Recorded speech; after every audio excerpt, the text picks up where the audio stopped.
This is the Samsung 7000 series 4K Ultra HD TV. This particular one is the 49-inch model. They also come in the curved version. This one is the flat version. Comes in several different sizes.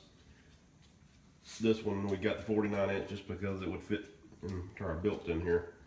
The only reason we didn't get one larger than this. Bought this at Best Buy a couple weeks ago, and we paid $749 for it. It's the actual model number here is UN49 KU7000F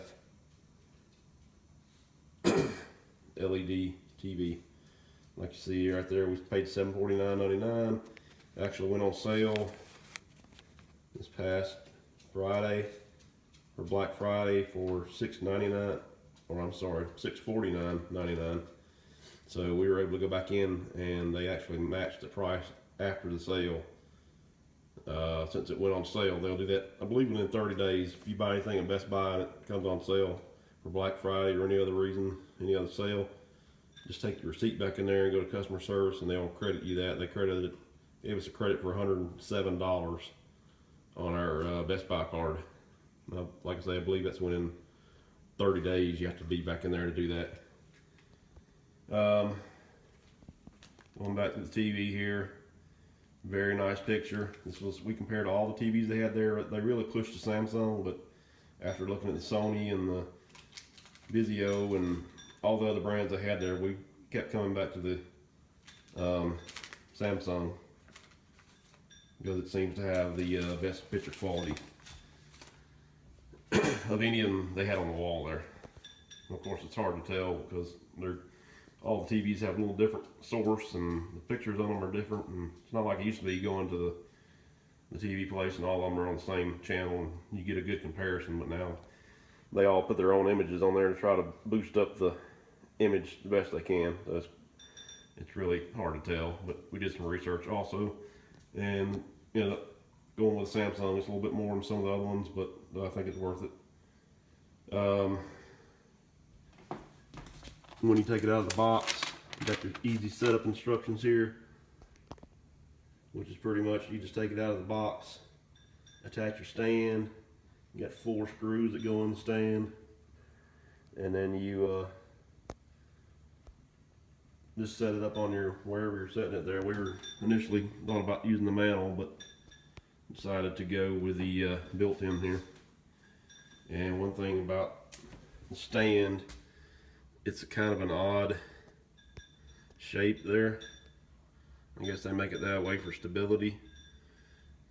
And it comes out quite a bit from the front of the TV on each side. So you want to take that in consideration when you're looking at it as far as where you're going to place it. Make sure you have enough room in front of the TV for that stand to extend out there.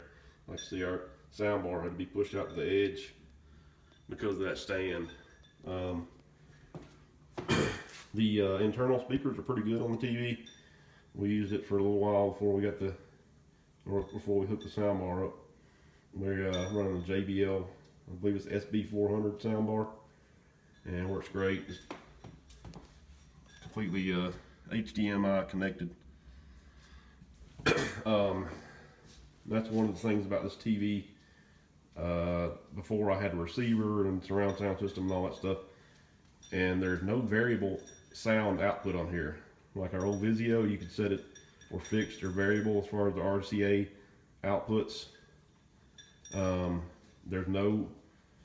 First of all, there's no RCA outputs for your audio on here, and secondly, the only output that you have is really the HDMI or the optical output, and the optical output is a steady, it's not volume controlled, it's line level, if you know what that is. It means it's just ready to go into your sound bar or your amp, but you can't control the volume from the TV. You have to control it from the sound bar or amplifier, whatever it's going into. So keep that in mind if you got an older sound system that you're trying to use. I may have some difficulties hooking it up like I did.